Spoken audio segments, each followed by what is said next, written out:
Сојузот на синдикати на 21 февруари на пресконференција ќе побара бенефициран стаж за градежните работници. Според нив, оваа категорија на граѓани се изложени на така наречени ненормални услови за работа.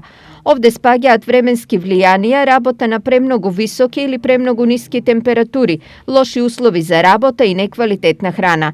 Анализите на синдикатот покажале дека градежните работници најчесто заболуваат од кардиоваскуларни заболувања. На сметките на 28.573 штедачи кои на книшките имале депозити над 30.000 евра се половината од вкупните заштеди на граѓаните. Вкупните депозити на граѓаните заклучно со декември лани достигнаа 4 милиарди 637 милиони евра. Од нив речиси 2,2 милиарди заклучно со јули лани биле на сметките на овие лица.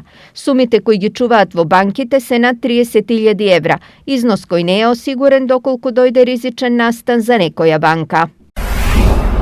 Во функција е национален регистар на вистински сопственици кој треба да даде вистинска слика за тоа кој колку профитира и да помогне во спречување на евентуална злоупотреба на парите. Со воспоставувањето на регистар на вистински сопственици и централниот регистар се вклучува во борбата против перењето пари и финансирањето тероризм.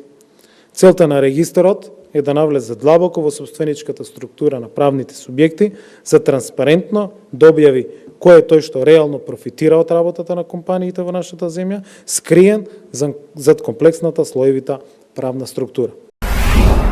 Угостителите бараат финансиска помош и прецизни протоколи за работа. Секторот угостителство се соочува со многу предизвици и отежнати услови за работа, како и со целосно отсуство на протоколи за голем број други дејности.